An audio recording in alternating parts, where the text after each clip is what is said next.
जब ये विपक्ष बोलता है कि माइक बंद कर दे, उस माइक का कंट्रोल वहाँ पे बैठे किसी भी व्यक्ति के हाथ में नहीं होता है, उस व्यक्ति के खुद के हाथ में होता है। बंगाल की मुख्यमंत्री ममता बनर्जी जी एकदम से उत्तेजित होकर उस बैठक को बीच में ही छोड़कर चली गई। मुझे लगता है ये आचरण गलत है।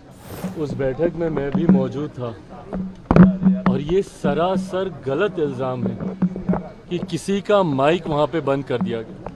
पहली बात तो जब ये विपक्ष बोलता है कि माइक बंद कर दे, उस माइक का कंट्रोल वहाँ पे बैठे किसी भी व्यक्ति के हाथ में नहीं होता है, उस व्यक्ति के खुद के हाथ में होता है। ना लोकसभा में, ना राज्यसभा में, ना ऐसी किसी बैठकों में।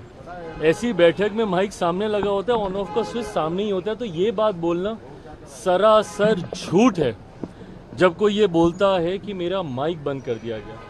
हाँ, हर मुख्यमंत्री को, क्योंकि समय की बाध्यता थी, ओपन एंडेड अगर डिस्कशन को रखा जाता तो संभवतः हफ्तों तक ये बैठक ही चलती रहती।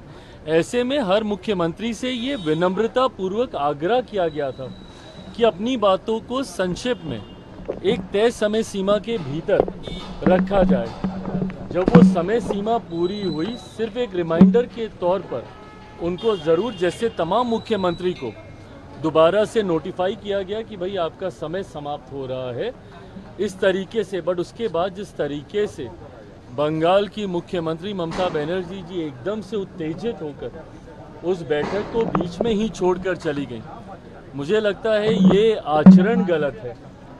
अगर आपको अपनी बात को रखना भी है, कोई नाराज़गी भी है, तो आप वहीं पे रखती ना, बोलती कि अभी मुझे और बोलना है, मुझे और कहना है। हम सब वहाँ पर मौजूद थे। प्रधानमंत्री जी स्वयं उनको सुनना चाहते थे। वित्त मंत्री जी स्वयं वहाँ पे मौजूद थी, वो भी चाहती थी कि भैया क्या बजट को लेकर वो अपनी बातों को रख रही हैं। बट जिस तरीके से उनका आचरण था, इससे ऐसा लगता है कि विपक्ष की पहले से ही ये सोची समझी एक रणनीति का ये हिस्सा था कि वो जाएंगी, हंगामा खड़ा करेंगी और नीति आयोग जिस मकसद के साथ हम लोग वहाँ पर बैठे थे, उसके मकसद को डाइवर्ट कर सिर्फ अपनी ओर पूरा ध्यान केंद्रित करने के उद्देश्य से ये इस तरीके की कार्रवाई की गई है। कांग्रेस के साथ 4 सीएम ने बैठक को अटेंड नहीं किया, कहा बॉयकॉट कर दिया, और उन्होंने कहा कि हमारे साथ बाकी स्टेट के साथ नाइंसाफी हुई है जिस तरीके से बजट आया है। भाई मेरी समझ के परे है। अगर आपको ऐसा लगता भी है, किसी भी राज्य को अगर ऐसा लगता है कि उनके साथ नाइंसाफी हुई है, तो यही वो उचित फोरम है ना।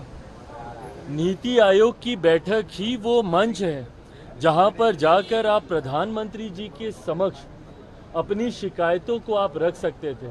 इस मंच पर जाकर अपना ऐतराज़ आप दर्ज करा सकते थे, अपनी आपत्ति आप दर्ज करा सकते थे।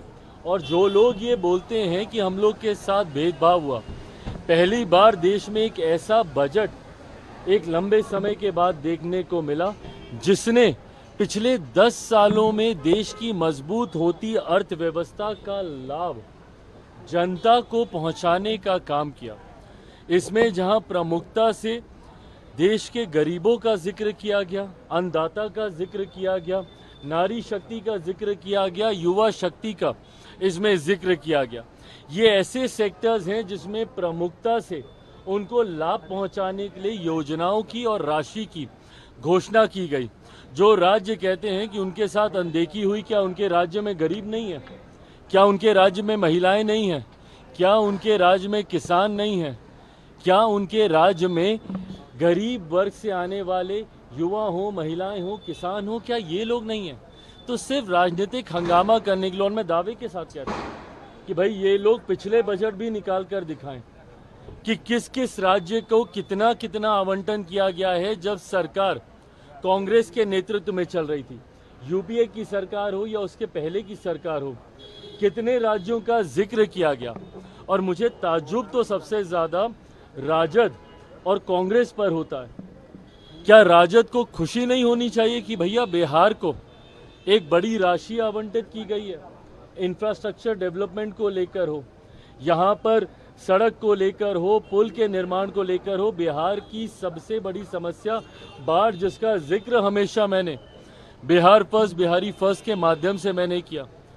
उस बाढ़ को लेकर लगभग 11,000 करोड़ की राशि अलग से आवंटित की जाती है, ऊर्जा को लेकर अलग से राशि आवंटित की जाती है, इंफ्रास्ट्रक्चर को लेकर राज्य में अलग से राशि आवंटित की जाती है।